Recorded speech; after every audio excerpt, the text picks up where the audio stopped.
Hey guys, what's up? This is me again. This is for today's episode. I'm just going to talk about Sean Roden. If you guys follow bodybuilding, you should know him. If you don't, then I suggest you should.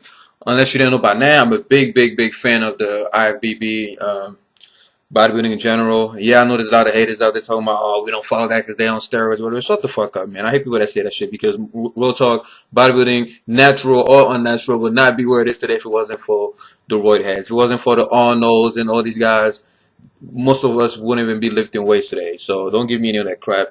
But anyway, so back to the focus of the video. Sean Roden, great guy.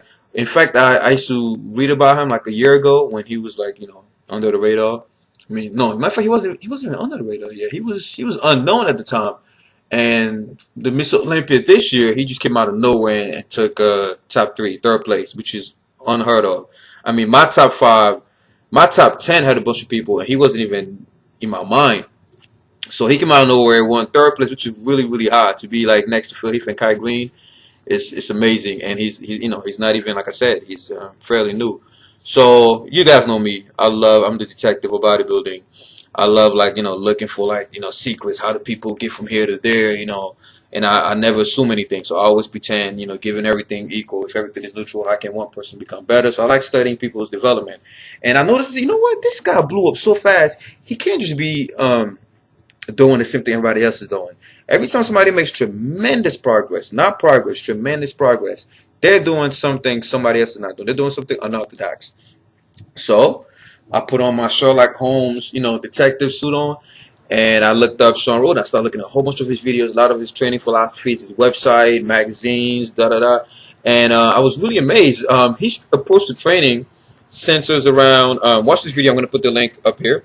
His approach is really a combination of high intensity and high volume. High volume meaning a lot of sets. High intensity meaning he goes beyond failure. He uses intensity principles like drop sets, supersets, compound sets, giant sets, stuff like that. And so pretty much it's like the best of both worlds. So he's lifting heavy enough to stimulate growth, and at the same time he's doing a lot of volume to stretch the fascia and pump blood into it. So he's a combination of Dorian Yates and Phil Heath. Dorian Yates is more like intensity, focus on only making that one set count.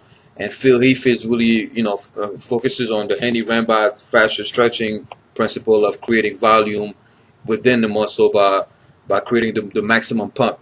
So pretty much he's the best of both worlds. His training approach is pretty much a combination of Arnold, Serge Nubret, all these guys combined. And he mentioned in the video that I put up that he tried the Ronnie Coleman style, just heavy straight sets. He tried the Dorian Yates, slow, controlled, all that shit. And it didn't really work for him. And what worked for him was really high intensity, high volume. Keeping tension on the muscle, which is also like the Ben Pakulski principle. In case you don't know him, look up Ben Pakulski. He's a great bodybuilder, great athlete. He has a little beef with Branch Warren, which I'm not a big fan of because of that. Because I love Branch Warren now, so I'm not a big fan of that little beef. But anyway, like I said, I don't discriminate. I get wisdom from as many people as I can. So I looked at his approach and I said, you know what, I give it a try because it makes a lot of sense. He's lifting heavy enough, to do myofibral hypertrophy, whatever you pronounce that shit, and at the same time, it's also doing sarcoplasmic hypertrophy. So it's really interesting to. So guys, just let me know if you have any success with that training method before, or if you want to try something new.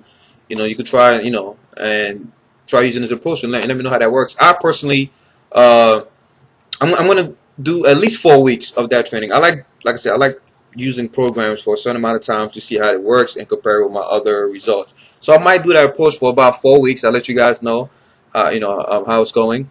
And if you guys have tried it before, let me know the results you got from there. If you haven't tried it yet, you're going to try it with me.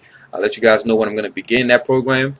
It's going to focus on a lot of giant sets, a lot of supersets, because I know a lot of successful bodybuilders who actually employ those methods. And I know personally when I do drop sets and supersets or whatever, I get the most intense pump and I'm sore for days.